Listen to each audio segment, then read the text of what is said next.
This channel does not promote any violent, harmful, or illegal activities. All content provided by this channel is meant for an educational purpose only. নমস্কার, টিভি9 বাংলায় আপনাদের আরও একবার স্বাগত জানাই। আমি শুভজিৎ রয়েছি আপনাদের সঙ্গে। দুপুর 2টো মানেই নিউজ অ্যাট 2। নিউজ অ্যাট 2তে আমরা বিশেষ খবরের বিশেষ নজর রাখি। আজ প্রথমেই যে খবরে চোখ দেব, নওদা। এই নওদায় ধৃত সাজিবুল, এই সাজিবুলের থেকে বেশ কিছু নেটওয়ার্কের খবর পাওয়া যাচ্ছে। তার কাছ থেকে রহস্যময় ডায়েরি উদ্ধার হয়েছে। আরবি ভাষায় সাংকেতিক চিহ্নে লেখা ডায়েরি গোয়েন্দাদের হাতে এসেছে।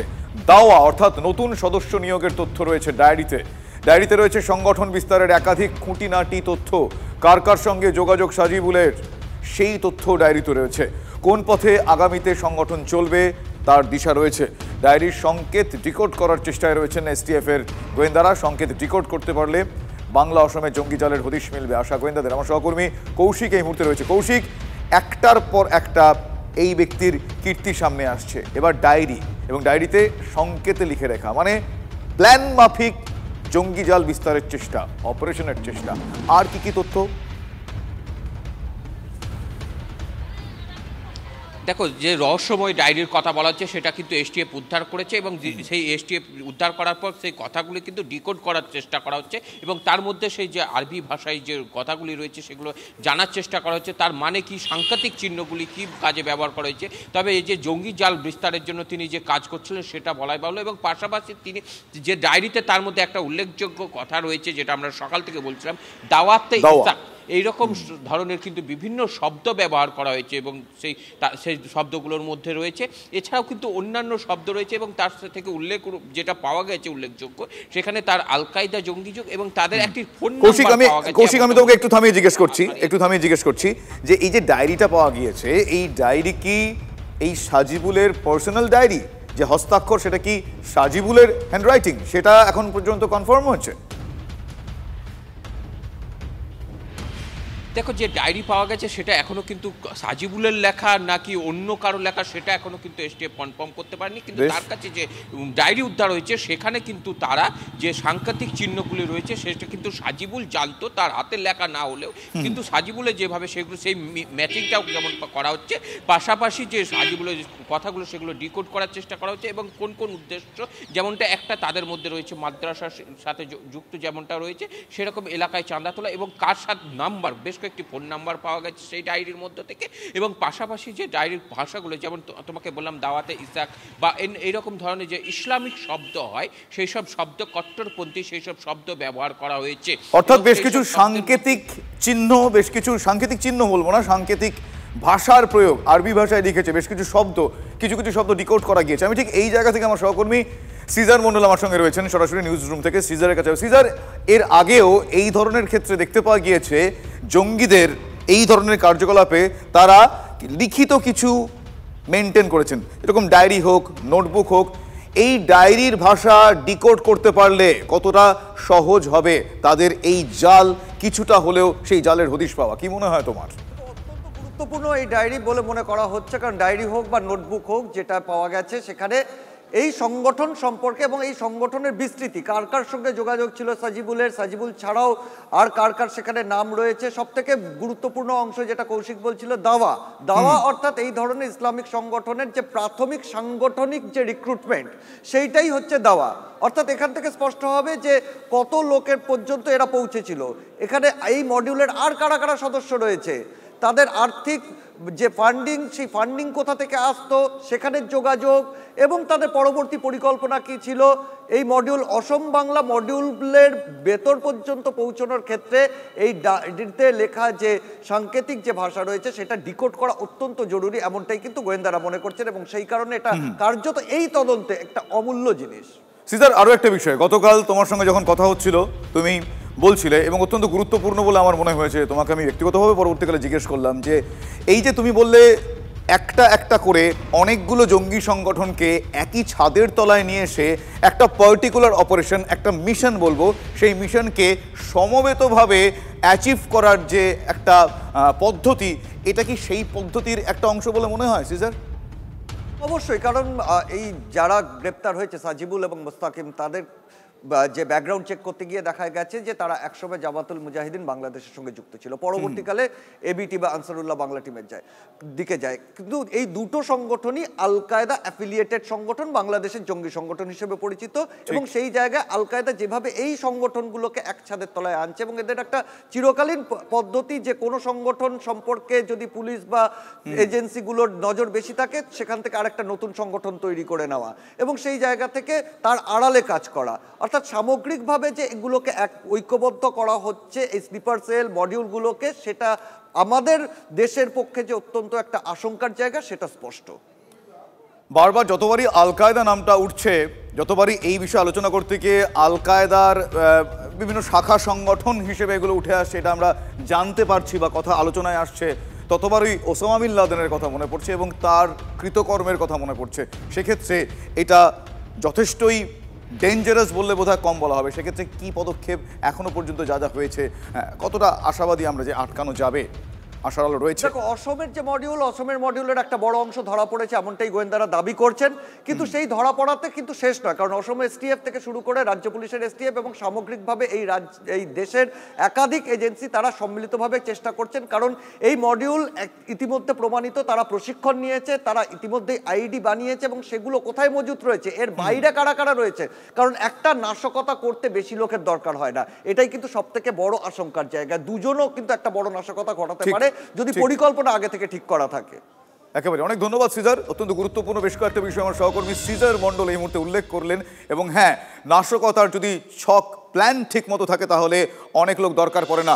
মাস্টার মাইন্ড কারা, তারা কি ভাবছে, তার কারণ এর আগে আপনারা জাভেদ মুন্সির কথা নিশ্চয়ই মনে আছে, সে কিন্তু IED expert, improvised explosive device expert.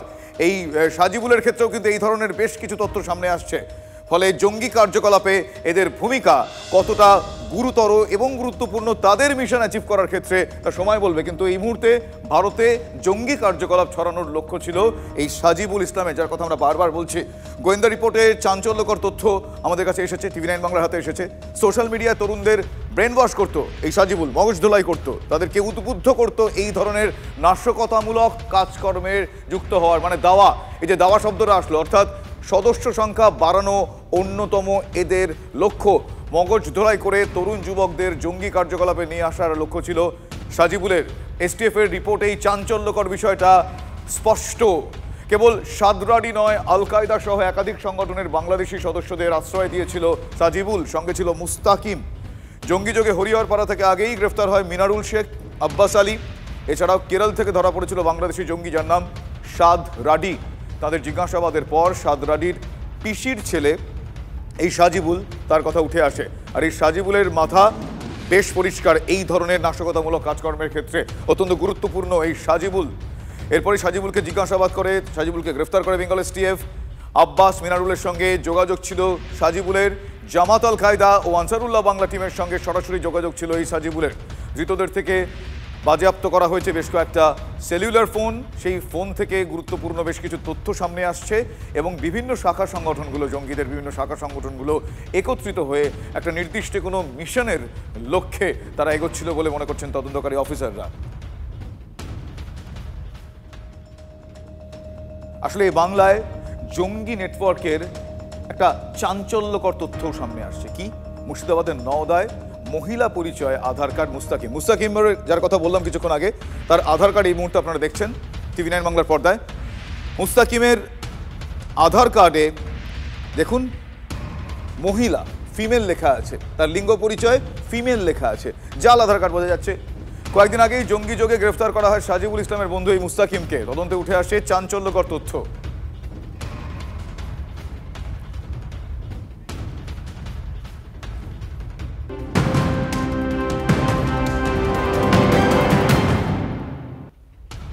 এই মুহূর্তে আরও একটা গুরুত্বপূর্ণ আপডেট আপনাদের দিই। বাংলাদেশি খুঁজতে এবার বাংলাভাষী নিয়োগের পথে দিল্লি পুলিশ।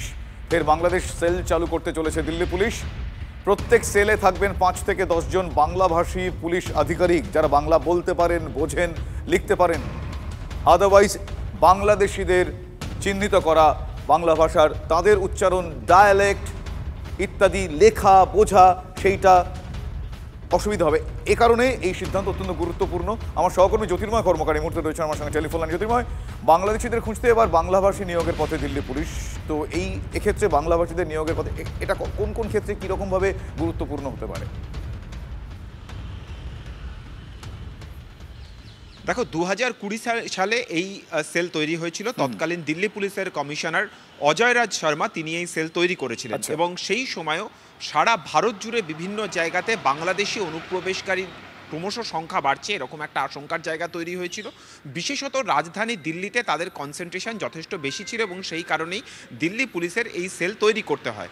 আবারও নতুন করে সেই পুরনো সেলকে অ্যাক্টিভেট করা হচ্ছে প্রত্যেকটা জায়গাতে। অর্থাৎ দিল্লি পুলিশের যে পুলিশ ডিস্ট্রিক্ট রয়েছে সেই প্রত্যেকটা পুলিশ ডিস্ট্রিক্টে 5 থেকে 10 জনের এই সেল তৈরি হবে, এবং সেখানে যেটা সবথেকে বেশি গুরুত্বপূর্ণ বিষয় তা হচ্ছে বাংলাভাষী অফিসার সেখানে রাখা হবে। তাদের কাজ হবে যে জায়গাগুলিতে বাঙালিদের কনসেন্ট্রেশন সবথেকে বেশি, অর্থাৎ বাংলাভাষীরা যে জায়গায় বেশি থাকেন সেই জায়গায় তারা মিশে যাবেন, সেখান থেকে তারা ইনফরমেশন কালেক্ট করবেন, এবং সেখানে যদি সুনির্দিষ্টভাবে কাউকে পাওয়া যায় যে যারা ভারতীয় নাগরিক নন তাদেরকে চিহ্নিত করা হবে, এবং FRRO যে অর্গানাইজেশন হচ্ছে ফরেন রেজিস্ট্রেশনের সঙ্গে যারা যুক্ত তাদের সঙ্গে যোগাযোগ করা হবে, তাদের চিহ্নিত করে তাদের ডিটেন করা হবে, এবং তার পরবর্তী ক্ষেত্রে তাদেরকে এদেরকে কি নতুন করে রিক্রুট করা হবে? এদেরকে কি নতুন করে রিক্রুট করা হবে? মানে যে সেল 2020 সাল থেকে ছিল সেটা কি ডিঅ্যাক্টিভেটেড হয়ে গিয়েছিল, নতুন করে আবার শুরু হবে? দেখো, 2020 সালে যে সেল তৈরি হয়েছিল সেই সেল সম্পূর্ণভাবে নিষ্ক্রিয় হয়ে গিয়েছে।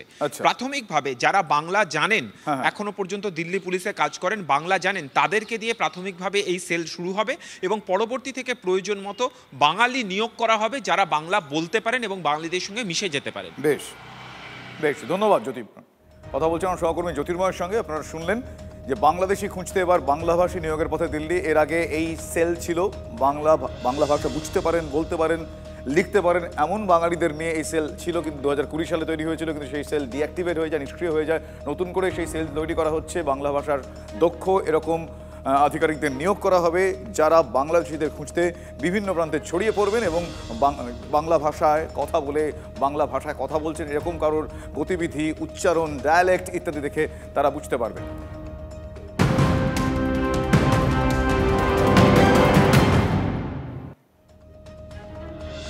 বছরের প্রথম দিন কিন্তু ভাঙর সেই পুরনো ফর্মে। ভাঙর আছে ভাঙরেই। তৃণমূলের প্রতিষ্ঠা দিবস আজ, আপনারা জানেন। পতাকা লাগানোকে কেন্দ্র করে আজ প্রকাশ্যে চলে আসে শাসক দ্বন্দ্ব। আবারও আরাবুল ইসলাম বনাম শওকত মোল্লা। আরাবুল ইসলাম আক্রান্ত হয়েছেন হাতিশালার ওয়াডিতে, তার গাড়িতে ভাঙচুর চালানো হয়, আরাবুল অনুগামীদেরও মারধর করা হয়। শওকত মোল্লার অনুগামীদের দিকে অভিযোগের আঙুল তুলেছেন আরাবুল ইসলাম। পরিস্থিতি নিয়ন্ত্রণে আনতে পুলিশ লাঠিচার্জ করে। এখন বলার কিছু নেই, এখন প্রতিষ্ঠা দিবস হোক, কে যা পারে করুন, কে যা পারে করুন, কে যা পারে করুন।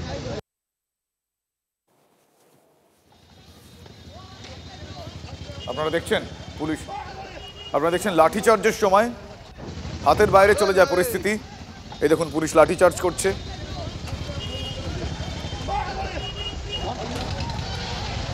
শওকত মোল্লা কি বলেছেন এই বিষয়ে? কারণ শওকত মোল্লার অনুগামীদের দিকে অভিযোগের আঙুল। শওকত কি বলছেন একবার শোনাবো আপনাদের।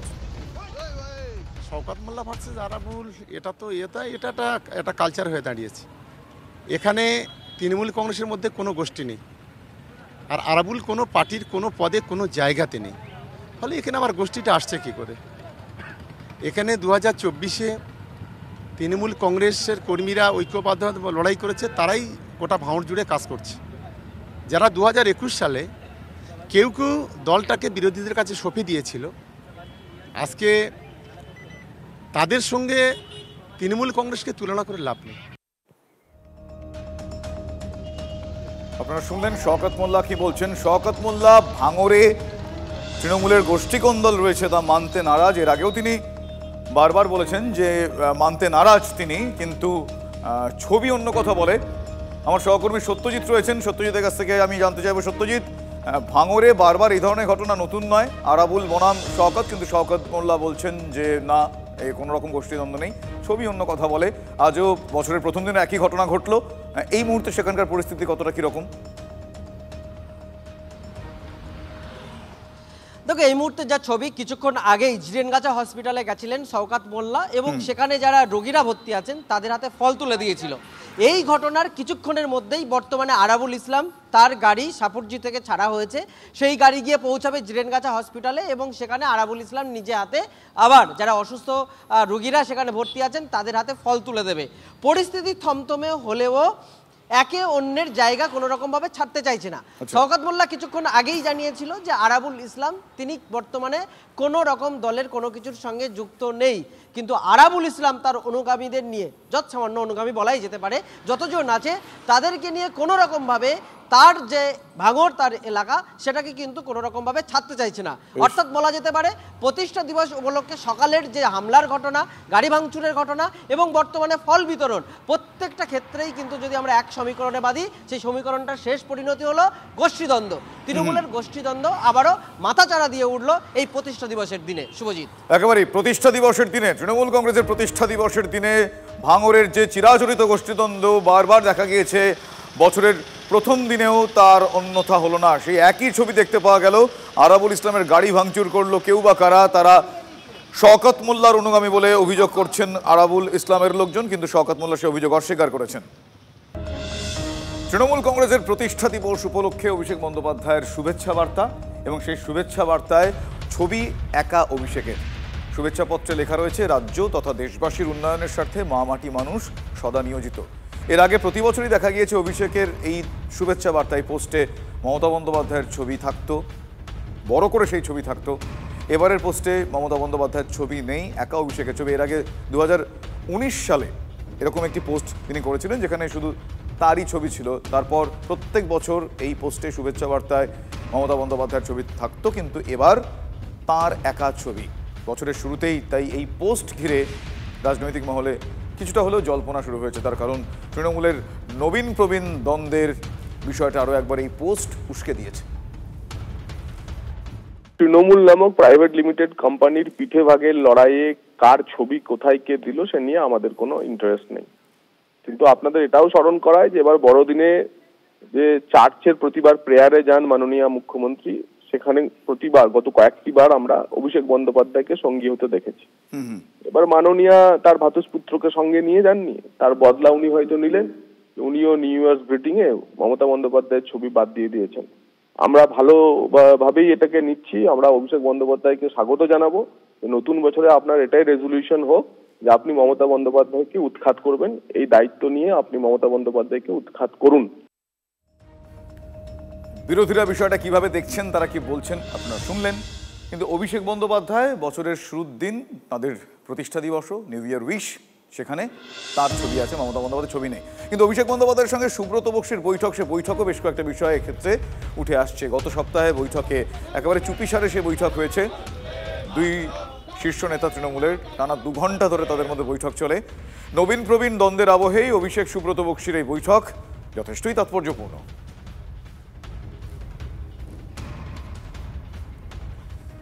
এবার আসি ঘাটাল মানেই মাস্টার প্ল্যান।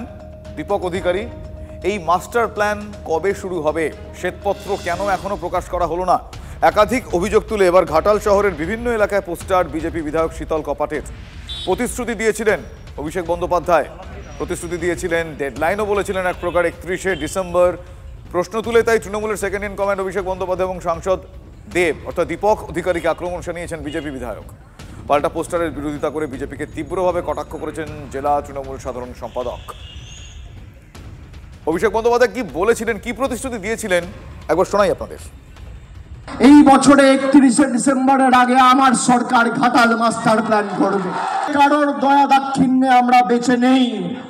1300 কোটি, 1400 কোটি, 1500 কোটি যা লাগুক আমাদের মামাটি মানুষের সরকার দেবে। আর আগামী নির্বাচন ঘাটালের মাটিতে ঘাটালের মাস্টার প্ল্যানকে সামনে রেখে হবে।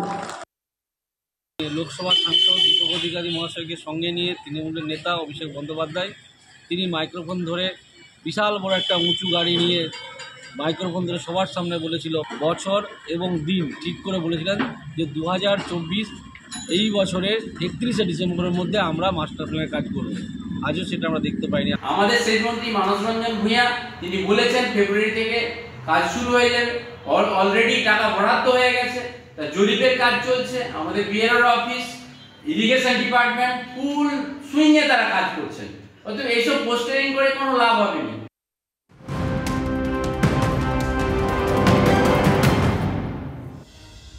অন্যদিকে এবার গাড়ি পার্কিং ফি নিয়ে বিজেপি তৃণমূলের বচসা। বকখালিতে পিকনিক করতে আসা গাড়ির পার্কিং ফি নিয়ে সকাল থেকে টানা পড়েন ফ্রেজারগঞ্জ পঞ্চায়েতের বিজেপি প্রধানের সঙ্গে নামখানা তৃণমূল পঞ্চায়েত সমিতির সভাপতির বচসা। পরিস্থিতি সামাল দিতে গেলে পুলিশ সেখানে যথেষ্টই তাদের বেগ পেতে হয়। বচসার জেরে সকাল থেকে বন্ধ পার্কিং ফি নেওয়া।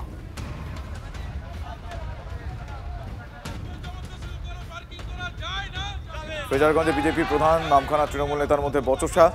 পিকনিক করতে গিয়ে গাড়ি পার্কিং করা এবং পার্কিং ফি নিয়ে তাদের মধ্যে বচসা।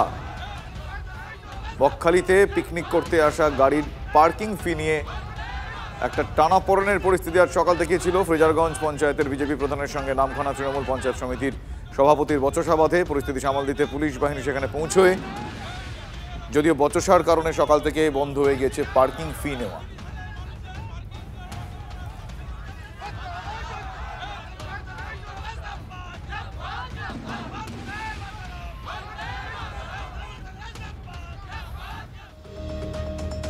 অন্যদিকে এবার ভাড়াটিয়ার বিরুদ্ধে বৃদ্ধার বাড়ি জমি সব দখল করে নেওয়ার অভিযোগ। পুলিশে অভিযোগ জানাতে গিয়েছিলেন, জানিয়েও ছিলেন বৃদ্ধা, কিন্তু লাভ হয়নি। অবশেষে তার বাড়ি ফিরে পেতে অবস্থানে অশীতিপর বৃদ্ধা। উত্তরবঙ্গ মেডিকেল কলেজের সামনে 3 কাঠা জমির ওপর বাড়ি এই বৃদ্ধা, যার নাম যুথিকা বিশ্বাস। ভাড়াটিয়া মুক্তি সাহাকে বাড়ি ছেড়ে দিতে বললেও বাড়ি ছাড়ছেন না বলে অভিযোগ। স্থানীয় এক তৃণমূল নেত্রীর মাথায় হাতে ভাড়াটিয়ার এত বাড়বাড়ন্ত বলে তিনি দাবি করছেন। মাটিগাড়া থানায় অভিযোগ দায়ের করতে গিয়েছিলেন, অভিযোগ নেয়নি বলে এই বৃদ্ধার ছেলে তিনি জানাচ্ছেন। এদিন ভাড়াটিয়া মুক্তি সাহার দেখা আমরা পাইনি, চাপে পড়ে দ্রুত বাড়ি ছাড়বেন বলে জানিয়েছেন ভাড়াটিয়ার স্ত্রী। ধন্যায় ভাড়াটিয়া ভাড়া উঠে না, ওই জন্যই আছি। আজ কয়েক বছর হলো, 4-5 বছর হলো ভাড়াটিয়া উঠতেছে না, বাড়িটা দখল হয়ে যাচ্ছে। ওর দিদি ওখানে আছে, উনি তৃণমূলের নেত্রী। পুলিশের কাছে গেছিলেন? হ্যাঁ, পুলিশের কাছে গেছি। পুলিশ কি বলছে? এফআইআর নিয়েছে? এফআইআর নেয় নাই পুলিশ। আপনার তো স্বামী নেই বোধহয়? না, উনি তো, ওনার জন্য তো মারা গেল। সংসার ওই একটা ঘর ভাড়া আছে, ওটা দিয়ে চলে সংসার। তৃণমূল নেত্রী হচ্ছে আরতি সাহা, ওনার দিদি হয়, মুক্তি সাহা দিদি। এর পিছনে উনি সামনাসামনি না এসে উনি তারা ভাইকে উস্কাচ্ছে, এবং ওর এক দাদা আছে সঞ্জীব শাহ। এদের দুজনের উস্কানিতে ওরা চাচ্ছে যে জমিটাকে হরপ করার জন্য। আমরা এফআইআর করেছিলাম আমাদের মেডিকেল থানাতে, সেখানে আমাদের এফআইআর কপিটা রিসিভ করেনি উনি করতে পারতো, কিন্তু উনি করলেন না। উনি বললেন আপনারা বসেটা মিটম্যান করেন, এটা কি প্রশাসন করবে না আমরা করব। আপনারা কি মানে কেন ছাড়ছেন না কেন? আমাদের সামনে মার্চে ছেলেদের পরীক্ষা আছে, বলেছে তো পরীক্ষা শেষ হলে আমরা করছি। উনি বলছেন যে দখল করার চেষ্টা হচ্ছে, ভুলভাল বলছেন।